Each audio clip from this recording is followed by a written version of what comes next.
Bien, bonjour à tous, bienvenue en cette après-midi un peu pluvieuse, je dirais.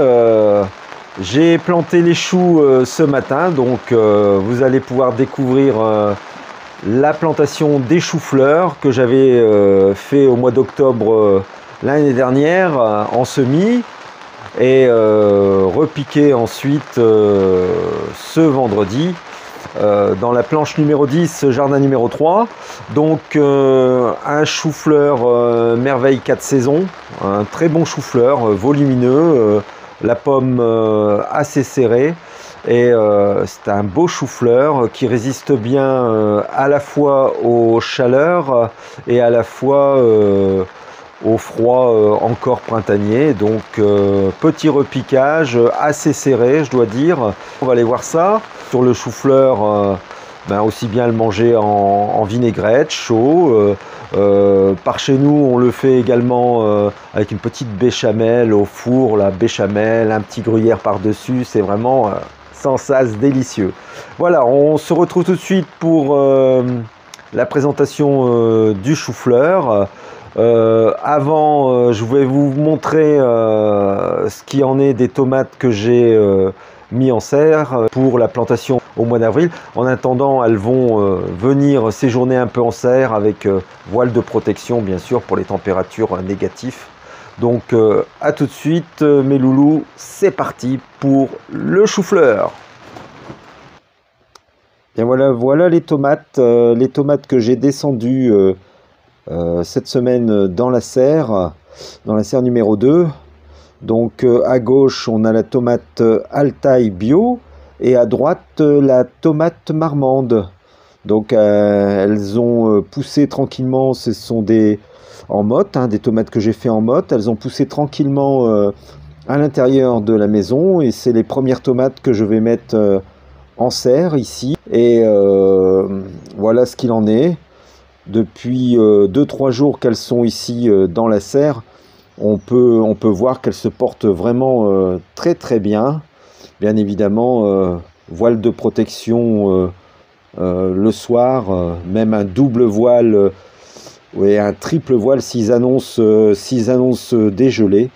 Comme ma serre est pas très bien isolée, lorsqu'on a des températures négatives, automatiquement dans la serre j'ai aussi du négatif.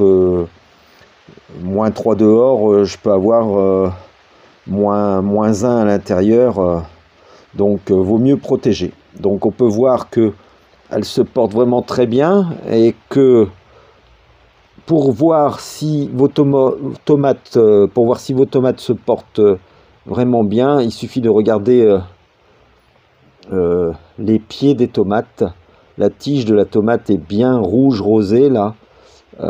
C'est un gage de qualité au niveau des tomates et je pense que on a quelques-unes qui ont peut-être un peu filé, mais je pense que c'est rattrapable. Si je vois que ça continue, je les mettrai en godet. Voilà pour les tomates. On va passer à la présentation du chou-fleur. Voilà, tout de suite. Eh bien, nous revoilà devant la planche numéro 10, jardin numéro 3. Donc, pour la plantation, comme prévu, des choux, j'ai déjà commencé. Donc, comme vous pouvez voir, j'ai fait une première ligne et commencé une deuxième ligne un peu plus loin là-bas. Pour la présentation des choux, des choux-fleurs, exactement, des choux-fleurs 4 saisons. Alors, pour ce faire, au niveau des choux-fleurs 4 saisons, j'utilise, vous voyez, comme je vous l'avais déjà montré dans les anciennes vidéos, des petites plaques comme ceci là, qui vont très bien. Des petites plaques que je trouve dans les magasins, des plaques à muguet, où il y a les petits pots de muguet, et vous voyez, pour faire les semis dedans, c'est vraiment idéal. Après, pour les retirer, bien sûr, il suffit de prendre une petite branche ou un tournevis, ou ce que vous avez sous la main. Et il n'y a plus qu'à pousser dans les trous pour sortir les petites mottes afin de repiquer les choux. Donc je vais vous montrer comment je pratique. C'est tout simple. Sur ma planche ici, je vais avoir des choux. Peut-être des radis également, et aussi entre les lignes repiquer des salades. Bien évidemment, là dans le mois de mars, on n'est pas à l'abri de quelques gelées, donc suite à ça, je mettrai un voile d'hivernage ou un tunnel plastique. Je vais bien voir ce que j'ai sous la main et pour protéger pour toutes ces gelées, car c'est un peu fragile, hein. Donc voilà, je vais vous montrer comment je pratique. On va se diriger tout doucement. Vers la ligne. Voilà, je prends mon seau avec mes quelques mottes déjà préparées dedans, que voici. Alors, vous pouvez voir les jolies petites mottes. Nos petits choux-fleurs sont très beaux.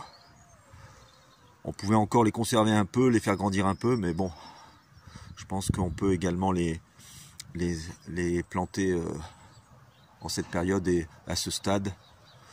Parce qu'après, je pense qu'ils vont commencer à souffrir dans ces petits bacs à muguet. Donc, je préfère, au lieu de les rempoter, je préfère directement les repiquer tout de suite. Et il s'avère que j'ai déjà constaté que en terre, dès qu'ils sont en terre, on a une meilleure pousse au niveau des tout ce qui est choux et autres variétés, choux de Bruxelles et autres. Ça pousse beaucoup mieux en terre que de les laisser végéter dans leurs petits pots. Voilà, je vous montre comment je vais pratiquer. C'est tout simple, je les mets à 30-40 de distance et en tous sens, et avec un petit plantoir. Donc je vous montre ça tout de suite. On fait juste, voilà, petite mesure ici. D'abord je mesure entre mes deux choux pour reproduire la même distance en face. Entre les deux premiers, on fait un petit trou. Voilà, on met notre chou.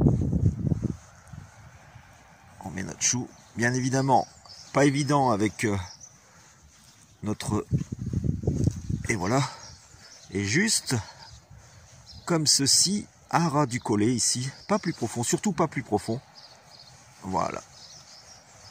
Alors bien évidemment, sur la planche, le chou est très gourmand. Donc ça a besoin un peu d'un apport. J'ai mis un peu de compost en surface et vraiment pas beaucoup enterré. Juste un peu de compost, du compost frais que j'avais fait en surface. Et voilà. Donc on recommence. Là ici. Bon, ça va très vite, hein. Quand on a le coup, ça va vite, hein. Hop. On met son chou, on peut même y aller comme ça, hein. Pas avoir peur.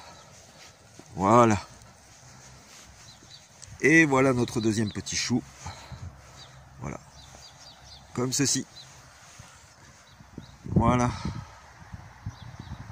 Je vais continuer la planche. Et je vous reprends quand c'est fini. Et voilà, le filet de protection est mis. Terminé pour les choux, parce qu'il faut faire attention avec les pigeons. Et demain, on mettra un P17 pour les gelées annoncées.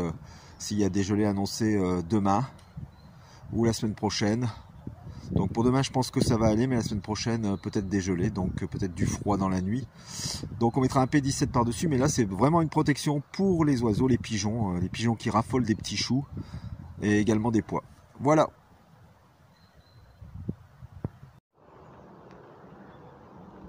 Alors toujours nos choux-fleurs, là on est dimanche après-midi. De la pluie, excusez pour le vent, donc pluie, vent, et j'en profite également pour vous montrer juste à côté ce que j'ai effectué ce matin, notre premier semis en extérieur de pois ridés et pois maison. Donc les pois ridés sont les pois merveille de Kelvedon. C'est un grain ridé, donc longue cosse. Je vais voir ce que ça va donner. Donc petit grillage avec des petits supports. Je vais mettre comme ça la caméra, on verra un peu mieux. Donc voilà, petit grillage au milieu et quelques petits morceaux de bois pour tenir, des petits tuteurs. Et j'ai semé des pois d'un côté du grillage et bien évidemment de l'autre côté. Donc voilà mes loulous pour la présentation des pois et de nos choux-fleurs. Et bien voilà, la vidéo se termine. Fin de la vidéo sur la présentation des tomates, le chou-fleur. Dire que les prochaines vidéos traiteront peut-être sur le semis de poireaux en extérieur, les oignons, les navets primeurs. On verra ce que l'on va faire la semaine prochaine. En tous les cas, aujourd'hui, on nous a annoncé de la pluie, c'est fait. On nous en annonce également dimanche, donc belle pluie avec du vent. Donc mes loulous, portez-vous bien. Bonne semaine à vous. Après moi, fin de semaine prochaine, c'est les vacances. Alors on se retrouve pour une prochaine vidéo. À bientôt, bye bye.